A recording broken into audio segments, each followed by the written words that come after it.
नमस्कार, मैं अजय मिश्रा इस समय बाराबंकी में हूं और मेरे साथ में टीआरसी लॉ कॉलेज के प्रबंधक कुछ देर में जुड़ेंगे। उसके पहले आपको ये बता दें कि ये लॉ कॉलेज है, यूपी का पहला ऑटोनोमस कॉलेज है और पूरे देश का पहला सेल्फ फाइनेंस में पहला ऑटोनोमस कॉलेज है। बहुत सारी खास बातें हैं, अभी चलेंगे आपको दिखाएंगे अंदर। लाइब्रेरी कैसी है, यहाँ की टीचिंग किस तरीके की होती है और क्या क्या सुविधाएँ उपलब्ध है। आज पूरा समय बाराबंकी में टीआरसी लॉ कॉलेज के नाम में।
मेरे साथ में डॉक्टर सुजीत चतुर्वेदी जी हैं, प्रबंधक हैं टीआरसी लॉ कॉलेज की।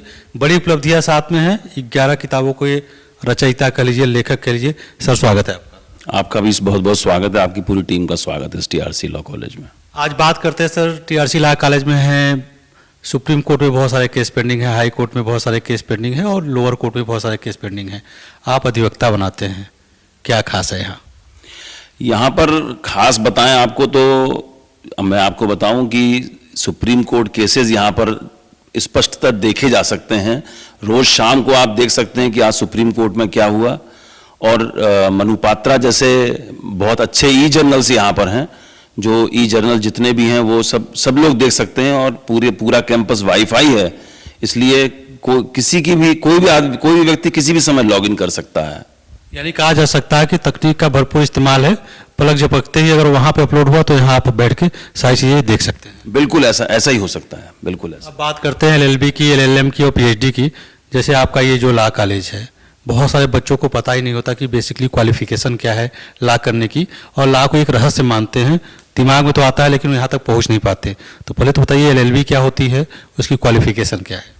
आपके इस क्वेश्चन से पहले मैं कुछ और बात बताना चाहता हूँ कि ये जो सतरिक्ष जगह है, वास्तव में इसका नाम सप्तऋषि है। और ये उस धरती की बात मैं बताने जा रहा हूँ आपको, जहाँ पर भगवान श्री राम और लक्ष्मण और सीता जी ने सप्तऋषियों से दीक्षा ली थी जब वो वन गमन कर रहे थे। तो इस धरती में कुछ इस प्रकार से विद्या को लेके, या कहें कि हम बहुत भाग्यशाली रहे कि हम यहाँ पर आए और हमने इस जगह पर लॉ कॉलेज खोला।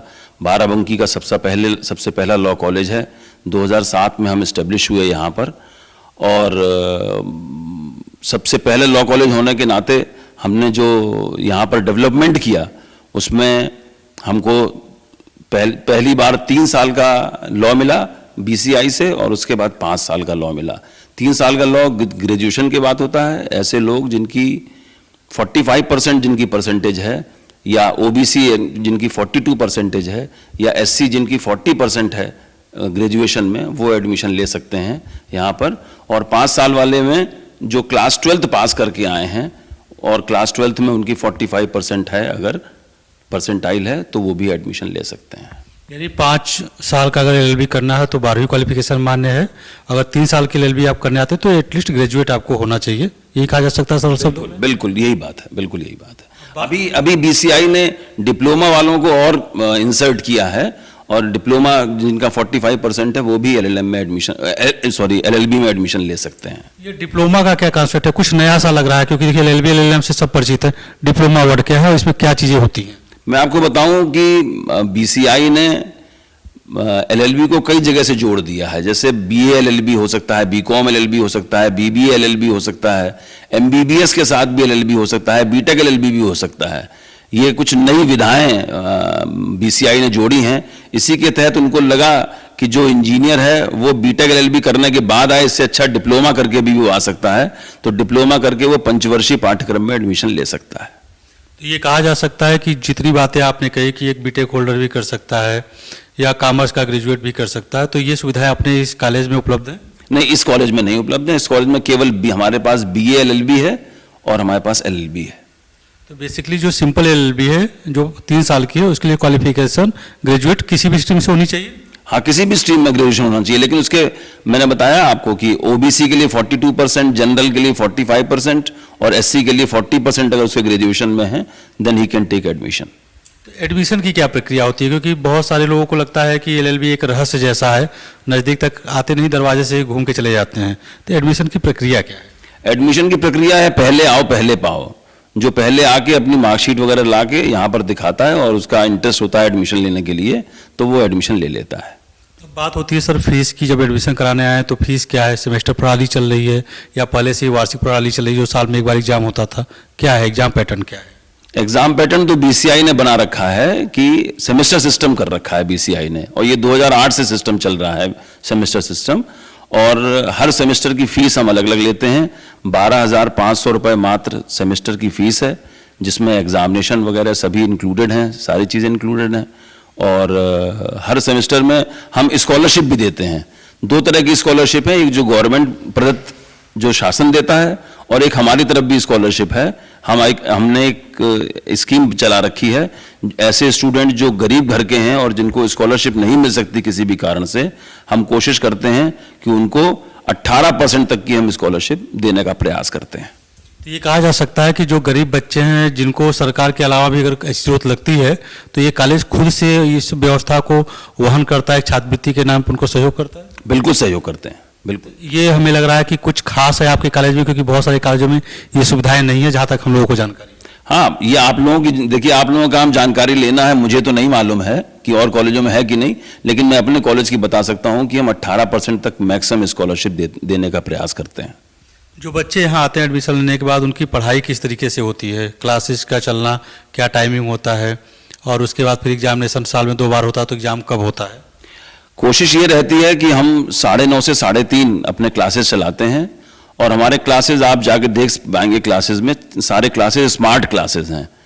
सभी में पैनल बोर्ड लगा हुआ है, उस पैनल बोर्ड के अंतर्गत ही पढ़ाई होती है। हम उस पर भी दिखा देते हैं कि देखिए सुप्रीम कोर्ट में क्या हो रहा है, सुप्रीम कोर्ट में आजकल, उस पर भी दिखाते हैं बच्चों को। इससे बच्चों में थोड़ा सा इंटरेस्ट डेवलप होता है कि हाँ, ये चीज़ हमको डायरेक्ट दिखाई जा रही है, ये चीज़ कहीं नहीं दिखाई जाती है। जो एग्जाम होता है सर, जैसे 100 नंबर के पेपर होते हैं, तो LLB में क्या प्रैक्टिकल का भी कॉन्सेप्ट है तो कितने मार्क्स का है? LLB में जो प्रैक्टिकल है वो उसको मूट कोर्ट कहते हैं हम, और ये मूट कोर्ट जो है 3rd सेमेस्टर से स्टार्ट होता है। 3rd सेमेस्टर से लेके और फिर सारे सेमेस्टर्स में 6ठे सेमेस्टर तक 3 साल वाले में, और 10वें सेमेस्टर तक 5 साल वाले में लागू होता है। ये मूट कोर्ट क्या है सर? जो शब्द आपने बोले मूट कोर्ट, ये मूट कोर्ट होता क्या है? मूट कोर्ट में वास्तव में रिहर्सल किया जाता है कि कोर्ट का रिहर्सल किस प्रकार से हो। कटघरे बनाए जाते हैं, कटघरे में दोनों वकील खड़े होते हैं और वो अपने जज के सामने अपनी बात कहते हैं। मूट का मतलब रिहर्सल से है, यानी एक व्यवहारिक ज्ञान मिलता है। व्यवहारिक ज्ञान मिलता है, प्रैक्टिकल है। आगे बढ़ने से पहले एक बात और जाननी है आपसे कि ये उत्तर प्रदेश का पहला ऐसा लॉ कॉलेज है जो ऑटोनोमस है, क्या है ये? ये बड़ी खुशी की बात है कि ये पहले इस कॉलेज ने प्रक्रिया के तहत NAC कराया, और NAC में हमको B+ ग्रेड मिला। B+ ग्रेड जिसको मिलता है वो ऑटोनोमस के लिए जा सकता है, और वही मैं कहूँगा कि भगवान की कृपा से हमको ऑटोनोमस का स्टेटस मिला। अब हम यूनिवर्सिटी से कुछ अलग हटके काम कर सकते हैं, माने हम पेपर भी हम बनाते हैं पेपर, हम एग्जाम भी कंडक्ट कराते हैं, हमारा सेंटर भी कहीं नहीं जाता है। केवल यूनिवर्सिटी से हमारा ये रिलेशन है कि यूनिवर्सिटी केवल डिग्री देगी, इसके अलावा यूनिवर्सिटी का हमारा केवल यही संबंध बना रहेगा। एलएलबी की बात हुई सर, अब उसके ऊपर एलएलएम होता है। बहुत सारे स्टूडेंट एलएलबी करके प्रैक्टिस करने चले जाते हैं कोर्ट में। एलएलएम की बात होती है, ये क्या है और किस तरीके की योग्यता की जरूरत होती है? मैं आपको बता रहा हूँ, उसी वाक्य को मैं कंटिन्यू करता हूँ कि जैसे ही हम ऑटोनोमस हुए तो ऑटोनोमस में हमने एलएलबी के साथ साथ 2 प्रकार के एलएलएम, 1 ईयर एलएलएम और 2 ईयर एलएलएम हम यूजीसी के जैसे यूजीसी गवर्नेंस से उसी प्रकार से हम लेके आए। और इसके साथ पीएचडी भी है और 4 विधाओं में डिप्लोमा है। साइबर लॉ है, कंस्टिट्यूएंट लॉ है और 2 और लॉ हैं जो मुझे इस समय याद नहीं आ रहे हैं। उसमें डिप्लोमा का भी कोर्स है और एलएलएम का भी कोर्स है। एलएलएम में भी आप सीधे आके एडमिशन ले सकते हैं। पीएचडी में एडमिशन लेने के लिए या तो नेट क्वालिफाइड हो या फिर वो हमारा एंट्रेंस क्वालिफाई करे, जिससे हम उसका एडमिशन ले सकते हैं। तो जो ऑटोनोमस होने का फायदा है वो ये भी है कि पीएचडी का एंट्रेंस खुद कराते हैं या फिर यूनिवर्सिटी के थ्रू ही होता है? नहीं, हम खुद ही कराते हैं पीएचडी का एंट्रेंस। यानी ये कहा जा सकता है कि ऑटोनोमस होने पे बहुत सारी चीज़ें आप स्वयं से कर पाते हैं, एक रिकॉग्निशन जरूर यूनिवर्सिटी से बनी रहती है। बिल्कुल बिल्कुल, ये सही बात है। भविष्य में अगर आप यूनिवर्सिटी की तरफ बढ़ते हैं तो आपको इसका भी लाभ मिलेगा?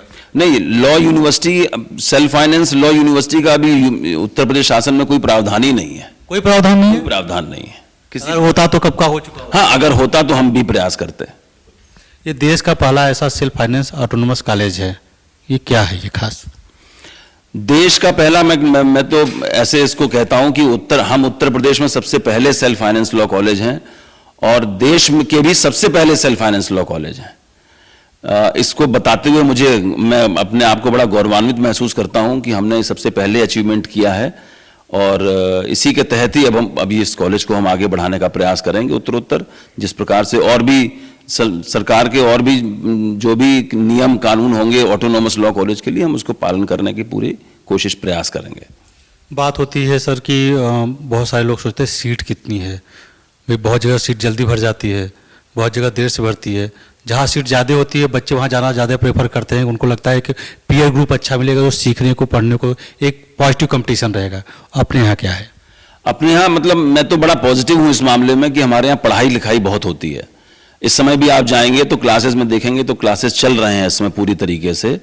और क्यों ना चलें, क्योंकि हमारे पास सुप्रीम कोर्ट केसेस हैं, मनु पात्रा वगैरह, इस प्रकार के। हमारी लाइब्रेरी बहुत रिच लाइब्रेरी है, करीब 20,000 पुस्तकें हमारे पास हैं जिनको एसेशन नंबर पर चढ़ी हुई किताबें हैं वो। और सारे टीचर्स इतने बढ़िया टीचर्स हैं जो कि हमारे यहाँ करीब 38 टीचर हैं जिसमें से 12 पीएचडी टीचर्स हैं और बाकी नेट क्वालिफाई हैं। तो पूरे तरीके से माहौल ही इस सप्तऋषि का जो ऑरा बना हुआ है, उस माहौल के भीतर पढ़ाई लिखाई के अलावा और कोई बातचीत ही नहीं होती इस कॉलेज में। तो इसके पीछे एक बात ये मानी जा सकती है, आपने पहले ही हम लोगों से डिस्कशन में कहा कि आपका एक एकेडमिक बैकग्राउंड रहा है और चीज़ों को हम बेहतर समझने और व्यवहार में लाने की कोशिश करते हैं, तो इसी वजह से प्रबंधक साहब का फोकस ज़्यादा है कि लोग पढ़े ज़्यादा।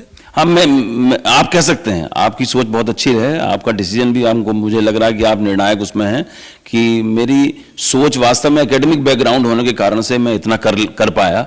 और बाकी लोग भी करते होंगे, मुझे नहीं मालूम, लेकिन मुझे ऐसा लगता है कि मेरी एकेडमिक बैकग्राउंड होने के कारण से मैं इतना सोच पाया और कर पाया आगे। तो यूपी में लखनऊ के बाद अगर देखा जाए, बाराबंकी लखनऊ सब एक ही है। बहुत सारे लोगों के मन में जिज्ञासा होती है कि टीआरसी लॉ कॉलेज कहाँ पे है और कैसे पहुँचा जा सकता है? ये मैंने बताया शुरू में कि सतरिक, यहाँ पर बाराबंकी में एक सतरिक जगह है जो कि हाईवे से करीब दक्षिण की तरफ, हाईवे से करीब 5 किलोमीटर दूर पर है मात्र, और बड़ी आसानी से सुलभ तरीके से ट्रेन से भी, बस से भी, टेम्पो से भी यहाँ पर आया जा सकता है। तो ये जो आप देख रहे हैं कि यहाँ इस कॉलेज की खास बात है, एलएलबी, एलएलएम, पीएचडी तीनों चीज़ें हैं। ऑटोनोमस है तो खुद से निर्णय लेने में सक्षम है और बच्चों के लिए जो बेहतर होता है उसको कर सकते हैं। व्यवहारिक मूड कोर्ट का भी सर ने हवाला दिया। सर एक चीज़ और बात आती है लोगों को कि एलएलबी तो कर लिया, रोजगार क्या? हालांकि ये आपके परव्यू के बाहर की चीज़ है, क्योंकि आपने तो बेहतर पढ़ाया तो रोजगार मिलना तय है या खुद से प्रैक्टिस करना तय है, थोड़ा इस पर भी प्रकाश डालिए। नहीं, मैं आपको बताऊं, आपने बहुत अच्छा क्वेश्चन पूछा और आजकल का समसामयिक क्वेश्चन है कि रोजगार क्या है। रोजगार वास्तव में मैं आपको बताऊं कि हमारे यहाँ हर शनिवार को लखनऊ की एक कोचिंग है वैद्स आईसीएस के टीचर यहाँ पर हर शनिवार को आते हैं और जुडिशरी की तैयारी कराते हैं फ्री ऑफ कॉस्ट। किसी भी बच्चे से इस मामले में कोई भी फीस नहीं ली जाती है। और वैसे भी चूंकि पढ़ाने लिखाने वाला कॉलेज है तो हमारे यहाँ से राज्यपाल के द्वारा 2 गोल्ड मेडल आ चुके हैं और एक स्टूडेंट हमारा एपीओ हो चुका है और करीब 3 टीचर्स जो हैं वो यहीं रह के तैयारी करते पढ़ाते हुए एचजीएस में भी सिलेक्ट हुए हैं। ये कहा जा सकता है कि एलएलबी करने के बाद फ्यूचर ब्राइट है? बहुत ब्राइट है, बहुत ब्राइट है। अगर स्टूडेंट सोचे समझे पढ़ने आए और अपना मूड कोड भी करे तो उसको इंटरेस्ट लगेगा और वो अच्छी तैयारी करेगा। मेरे ख्याल से टीआरसी में आने पर उसका फ्यूचर ब्राइट हो सकता है, ये मैं समझ सकता हूँ। तो दर्शकों, जितनी बातें सर ने कही, चतुर्वेदी सर ने कही, डॉक्टर साहब ने कही, आप इसको अगर वैल्यूएट करेंगे अन्य कॉलेजों से तो आपको बहुत सारी चीज़ें ऐसी बेहतर मिलेंगी। जैसे सर ने बताया टेक्नोलॉजी का यूज करके सुप्रीम कोर्ट के डिसीजन को आप पा सकते हैं, अच्छे टीचर्स हैं, पढ़ाई पे विशेष ध्यान है, गरीब बच्चों के लिए विशेष ध्यान है, मूड कोर्ट वास्तविकता में होता है और लखनऊ से कोचिंग आती है यहाँ पे फ्री ऑफ कास्ट, आपको पढ़ा के जाती है, बता के जाती है कि करना क्या है। एक अंतिम प्रश्न है, प्रश्न नहीं सजेशन ही है कि ये जो दर्शक देख रहे हैं उनसे क्या कहना चाहेंगे आप? दर्शकों से कहना चाहूँगा कि अगर वो लॉ की तरफ अगर ध्यान नहीं है उनका तो लॉ पर ध्यान दें, इसमें रोजगार बहुत अच्छा है, लॉयर तो आप बन ही सकते हैं, साथ में आप अच्छे कंपटीशन की तैयारी। एक बात मैं और बताना चाहूँगा अपने आप को रोक के कि बार काउंसिल ने एक नया नियम लाए हैं वो कि एलएलबी करने के 3 साल के बाद आप जो है लॉयर बन सकते हैं। तो लोगों ने क्या किया कि 3 साल के बाद जो 3 साल में क्या करें वो, तो उन्होंने एलएलएम करने के सोचा कि एलएलएम कर लें। तो आप एलएलबी करने के बाद एलएलएम कर सकते हैं और मैं चाहूँगा कि हमारे पोर्च में एक बहुत बड़ा कैरियर ग्राफ बना हुआ है, तो आप वो भी स्टूडेंट्स को दिखाएं अपने उससे कि वो एलएलबी करने के बाद कहाँ कहाँ जा सकते हैं। तो आप देखिए कि आपके लिए बेहतर सारी चीज़ें लेके आए, यहाँ तक कि पोस्ट उन्होंने ये भी डाल रखा, जब आप यहाँ आएंगे एडमिशन पहले देख लीजिए कि आपका करियर किस किस सेगमेंट में हो सकता है। और आपसे हर सर वो बात पूरी नहीं हो पाई थी कि जो दर्शक देख रहे हैं उनसे क्या कहना चाहेंगे? उनसे यही कहना चाहूँगा कि मैं कि आप कि जिस कोर्स में भी हो उस कोर्स में मन लगाकर पढ़िए और मन लगा के पढ़ने के बाद अपने माता पिता के कंधों पर से हटके उनको अपने कंधों पर बिठाने का प्रयास करिए। तो ये टीआरसी लॉ कॉलेज सप्तऋषि के स्थान पे है, तो यहाँ कुछ आपको जरूर विशेष मिलेगा। एक बार विजिट करिए, देखिए। हमारे कहने पे या सर के कहने पे आपको लग सकता है कि ये बोल रहे हैं, लेकिन जब आप यहाँ खुद स्वयं में आएंगे, पीस ऑफ माइंड जो एक पढ़ाई के लिए चाहिए यहाँ आते ही इस इन्वायरमेंट में मिल जाता है।